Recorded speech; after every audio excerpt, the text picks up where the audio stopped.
Welcome to School and System podcast. I'm your host, Darian Kelly, and today I have a very special guest, founder and CEO of SiSTEM Tutoring, Pearl Ubaru. Pearl, how are we doing today? Oh, I'm blessed. I'm so grateful to be here on my own show with you, my co-host. I just can't wait to get started. I think it's different being in the hot seat. Like I'm used to going ahead and asking the questions, so we'll see about today for sure. Definitely. It's definitely going to be great to get to really understand you and what you're all about. And for our listeners and viewers, given that it's episode one, I think it's important for you all to understand what School in the System is and what our goals are with this podcast. So, with School in the System, that the podcast, we're giving students, teachers, and professionals as well as executives, a platform to share advice and resources on their journey, filled with successes as well as failures, right? Our goal for this podcast is to motivate and to inspire and to educate others looking to branch into the STEM industry within entrepreneurs as well as educators. So that's a little bit about the show and what our goals are. So now that you're our first guest, Pro, just want to jump in. Yeah. Tell us a little bit about what is system. First off, what is it? Yeah, I get this question all the time, but the system flat out is just an educational technology company based in Houston, Texas. And we basically tutor. We go to different homes and we tutor different ages. The youngest we tutor is like 4. We go up to any age that we specialize in math, science, programming, English, foreign language. And these tutoring sessions, like I said, we can commute to your house or we can go ahead and do it virtually. So it's really flexible and it's convenient for our students and convenient for our tutors. So that's kind of who we are and what we do. And also, too, how did you all start? Great question. So in 2016, I graduated from college, and at the time, I couldn't find a job. And so the only thing that made sense for me was to kind of figure out, well, what am I good at, and what did I do in college? And that's kind of how So Blessed Tutoring Services started. And so I'd run around the city just by myself, Right. tutoring kids in math, science. I tutored adults in math and science. It didn't really matter the age; it was honestly limitless. And I personally have tutored over 50 different students. And so tutoring was something that I was really passionate about and good at. And I felt like I could extend this service to more people. And so, again, I noticed most of the students were struggling with math and science and a lot of reading, actually. So in November of 2019, I decided to just revamp So Blessed Tutoring Services as SiSTEM Educational Services. And a branch underneath that is SiSTEM Tutoring Agency. And I did that strictly because I knew that SiSTEM wasn't only going to be a tutoring company. I knew it would be an ed tech company at some point. So I knew that the name also needed to be limitless. And I think that for our audience, whether you're listening or viewing, Yeah. those I'm pretty sure that if being a student or even if individuals had children, they're pretty familiar with different tutoring agencies that are on the market. And for you, in your opinion, what separates system tutoring from other competitors or other tutoring agencies out there in the market? Great question. So that was one of the things that I personally didn't even consider when I first started. I just thought, we're STEM based and we love kids and we love to see students successful. And so at the time when I started, I didn't really know what differentiated us, but over time I realized that the main thing that sets us apart is that we are a startup. And so because we are a startup, our student tutor interactions are exclusive and community based. So this just means that everyone can't just tutor with us. So you can't just sign up and you're a tutor. You go through a process that can be quite rigorous. You go through a skills assessment, you go through a behavioral assessment, you meet with me, you go over a lesson with me. And so it's really intense, and it's really just to make sure that we receive and hire tutors that really abide by our mission, our vision, and our plans and our purpose for a system. In saying that as well, we also seek out students that want to learn, that want to challenge themselves, that want to be academically successful. And so we have monthly subscription packages with specific hours that students or parents can go ahead and purchase. And then they're welcome to use those tutoring hours for the entire month. And so We also, because of that, we have subscriptions that way, because research shows that setting aside a designated day and time each week per month, um, it creates routine within the student. It creates confidence. It creates consistency, and it allows the student to retain all that they're learning. So I think that that's what differentiates us in a way, but also that when it comes to our tutors, we don't micromanage our tutors. We don't put our paws on them. We're not watching from behind. We give them the freedom to perform their own tutoring services in a way that suits them. But in that same breath, we encourage our tutors to just seek out new and innovative ways to tutor. So we offer a financial assistance program for students who can't afford tutoring. And we actually plan to roll out K through 12 instructional videos um, sometime maybe next year, I hope, or sometime soon, for math and science that students can subscribe to for a nominal fee per month. I think that it's interesting that you laid out, or you laid out like the different tiers within the agency. And I think that oftentimes or I don't know, like going back to my days of just needing tutoring, I've kind of leaned towards more of the tutor kind of doing the work for me, right? When I Mm. was a student, I waited last minute for papers. I didn't really know when I needed a tutor. And then oftentimes I thought that they would just do the work for me and I didn't have to do any work. So I guess for you, in your opinion, what are some of the benefits of tutoring that someone who may not necessarily know they may see it one way, they may see it how I see it, but for you being a industry leader, what are the benefits? What are the benefits within tutoring? So that's a great question. So Um, first, tutoring builds confidence. That's a big thing. A lot of students, they'll say, Miss, I don't get it. Or they'll tell their mom and dad, I just don't get it. And sometimes it's not really about that. Sometimes it's just how they approach it. They approach it with that mindset. It's very low. And so they're not even confident or sure in themselves. So how will they be sure in their work? So tutoring provides the ability to build confidence and know that they are sure about their answer, they are sure about the material. And in that process, it also encourages them to become independent and responsible for their own work. So tutoring for me, there's a wide variety of benefits, but those are the main ones. And so when you build confidence, you encourage independence and responsibility, but then in turn, it improves social and behavioral skills. You meet with your tutor, you interact, you collaborate, maybe you do group tutoring.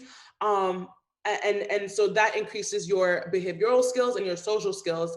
And then at the very end, which is what everyone's goal is that it increases and improves your academic performance. So I think that tutoring is beneficial to each and every person at some point in their lives.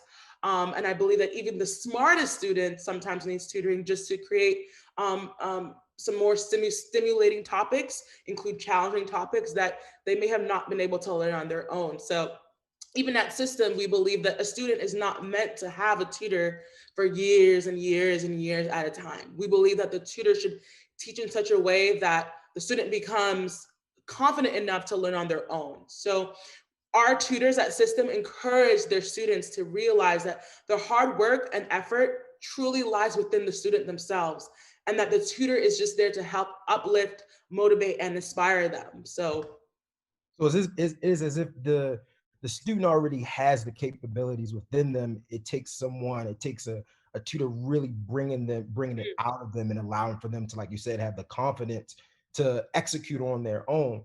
yeah, yeah. Yeah. And I think that what you're or I guess what you're transitioning towards is, by them having that confidence, they're able to do it on their own, but at the same time, they build a relationship. I think, students, there's a book called I Don't Want to Learn From You, or when you want to learn from people, right? It forces you to be confident, but you build a relationship with them over time. Yeah. Um, Talk to me a little about that mentorship piece within system tutoring, and how important is that? Yeah, every time I interview a tutor with us, I always let them know, like, hey, just letting you know you're more than just a tutor. You're a friend, you are a mentor.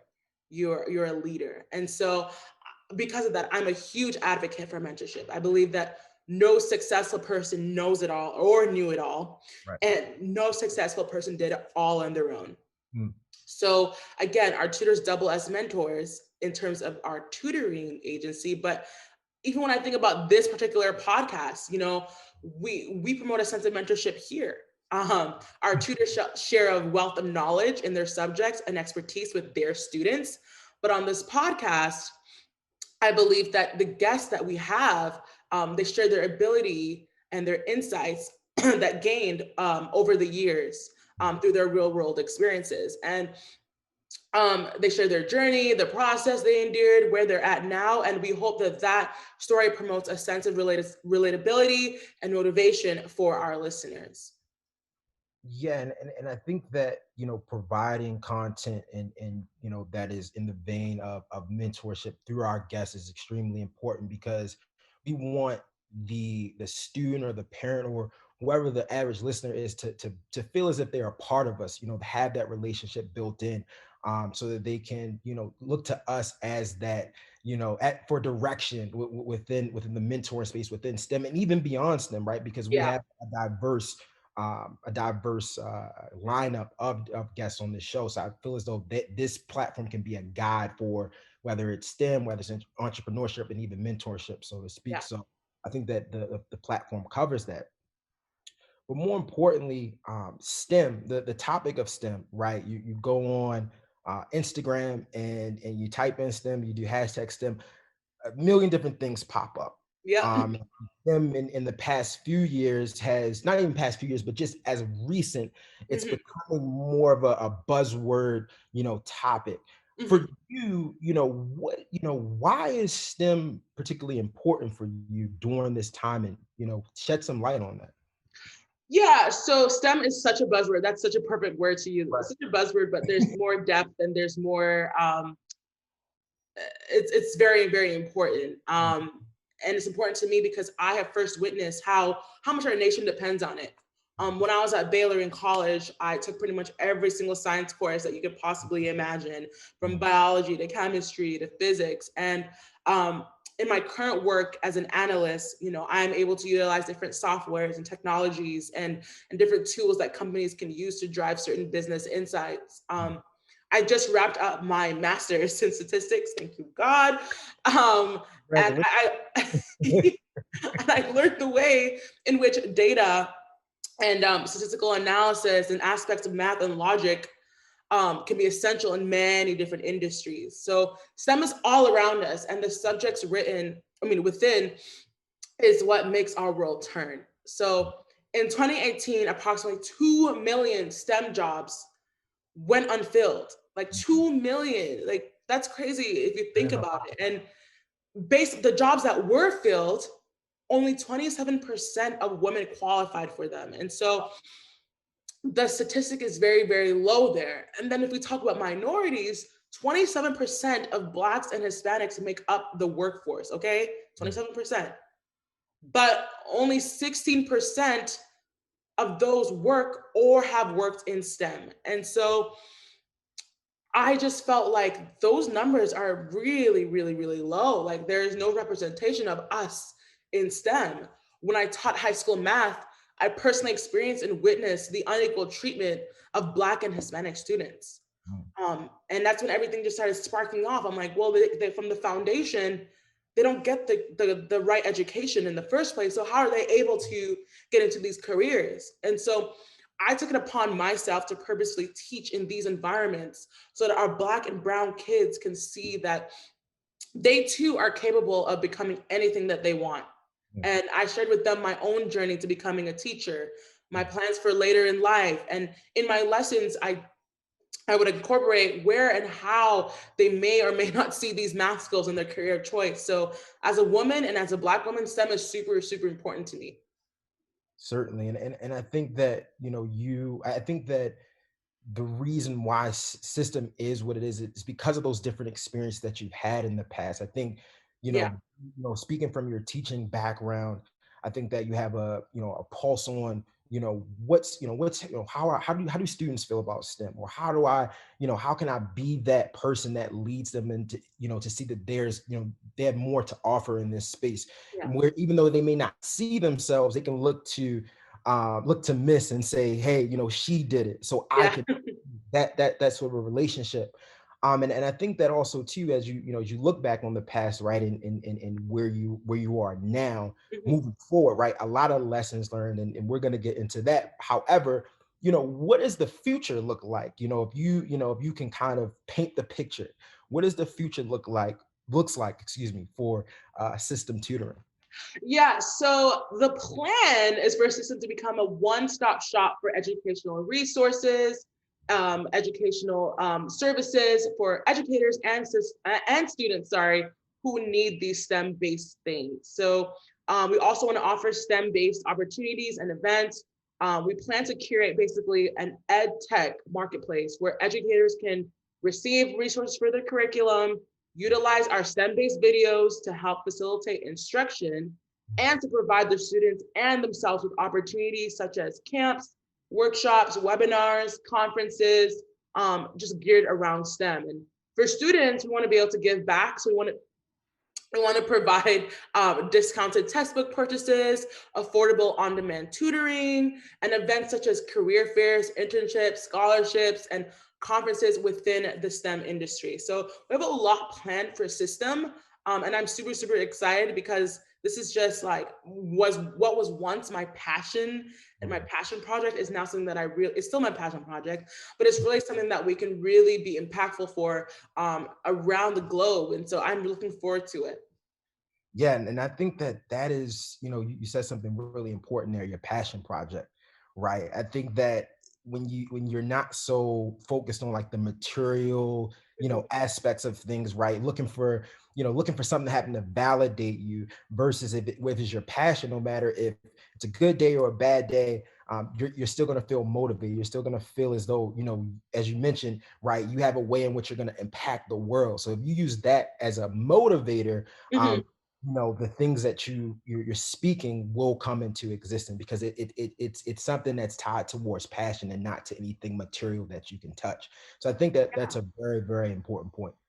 Yeah, definitely, definitely. I'm all about, don't get me wrong, end of the day, like businesses, they want to be profitable, they want to make the money, but Mhm. at the day, you always need to understand your why. And your why always trumps how much money that you make. Your reason for the business, the lives that you're impacting always counts way more than that. So Absolutely.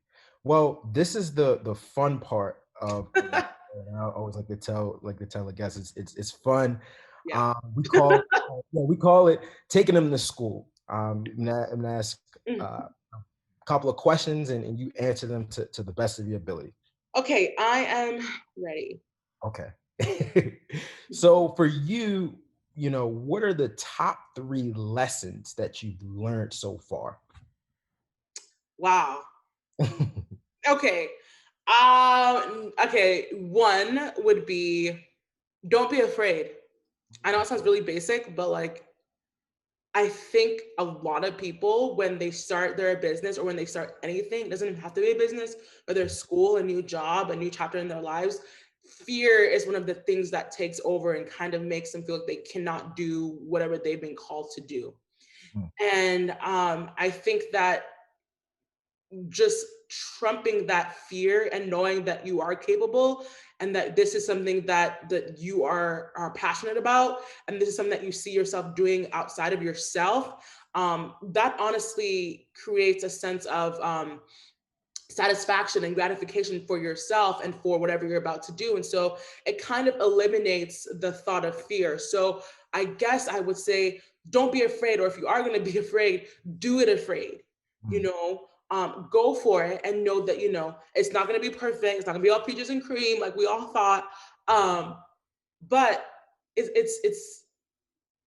it's worth it. I don't really know what else to say other than um don't be afraid to go for your goals and go for your dreams, but also do it afraid. You don't have all the answers. You're not perfect. Um, but that's the beauty about the process of new chapters in your life or starting new things. You don't know, but you know that eventually you will. And Mm. so that's one of my first lessons. The second lesson I think I would have is ask for help. I'm the kind of person where I feel like I have to find out all these answers by myself. And it's like, okay, I'm just doing the most right now. I don't need to like literally stress myself out trying to find these answers when all I need to do is ask for help, whether that is delegating certain things in my life or my business to to um to a tutor or to anyone that's on my team, whether that's me in my full-time job asking a colleague for help, or even if that's me starting my own business and Google's not really doing a great job, I can get on LinkedIn and reach out and ask for that help. I still do that till today. I'll find people that are in the same market as me and I'll be like, hey, like, what's up? Like, what is some advice that you have? How can I do this better? And so I think asking for help is super, super, super important. And then I guess my third lesson is the top two there are just don't be afraid and ask for help. And I guess the last one, it would be the one I reiterated where it's like, don't do it for the money. Mm. Whether you're a nonprofit or a for-profit business, Mm. don't ever start a business for the money, because I will tell you right now, if that's how it's going to be, you're going to kind of drain yourself really, really, really quick.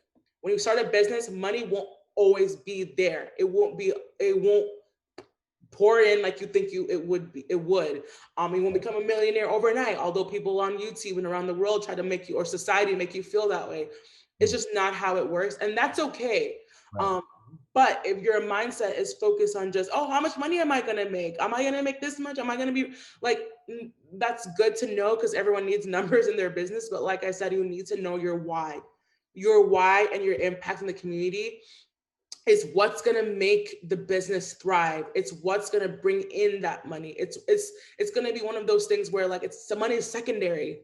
Mm. Your job and your impacts in your community and what you're doing is primary and it's first. And of course, making money should come second. So don't focus so much on the money and the numbers. Know that they do matter to an extent, but as far as driving your company forward, it's all about your why and what you want people to believe. So Mm.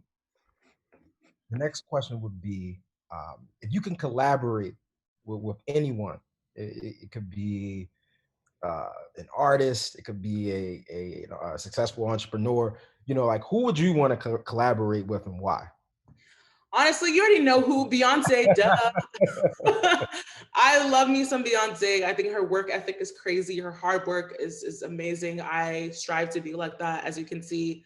But I just love what she stands for. I love that she's consistently pouring into the Black community. I love that she's pouring into minority communities. I love that she empowers women. And so, you know, I'm sure that she's very passionate about education. So I'd love to team up with her and her foundation and kind of hire on Black tutors and Black students and anyone that is looking to make an impact in minority communities, particularly Black. So I would love to partner with her. So Beyonce, if you're listening to this, hey. Yes, Beyonce, if you are listening, slide into Pearl's DM for sure. We're gonna definitely use that as a marketing tool. But and I was in my next question would be, just given your professional experiences, and now that you're an entrepreneur, what, and I'm not gonna ask maybe three, or maybe just maybe two tips for young professionals, right, entering into the STEM field as a whole. Given your experience, what is some advice you can give to those folks that are just starting out, just looking to enter, as to ways they can navigate it and build up and create opportunities for themselves? Yeah, I think the first thing would be is that the internet is your best friend. Everything that you need to know or want to know is on the internet, whether that is Googling things about programming, whether that's if you want to be a software engineer, whether that's reaching out to somebody on LinkedIn. Everything is at your disposal on the internet. So if you're looking to branch into a new career, maybe in tech, I'm more familiar with that for sure. And so, I use a bunch of different platforms for that. There's like Udemy, there's Coursera, there's Udacity, there's DataQuest. There's a bunch of different platforms if you want to enter into the field of tech. So know that anything that you want to know is on the internet. But also keep in mind that you may not know everything. Even the best software engineer in the world, I don't know who that is, doesn't know every single thing, and that is okay. The cool thing about tech is that it's consistently changing. And so people are finding new ways to do things. People are finding cool ways to do things. And so everyone is consistently always learning in some capacity. And so remember that when you do decide to make that change into tech. And so that would be my first tip. You do not have to have everything all together. All you need to do is you need to be teachable. You need to have certain skills, of course, for whichever direction you're trying to go. And you have to be able to communicate pretty well, because you're going to be working with teams and different people. And so it's important to have those particular skills. My second tip would be find a mentor. Yeah, find a mentor. Find someone that is in whichever STEM industry or STEM career that you're interested in.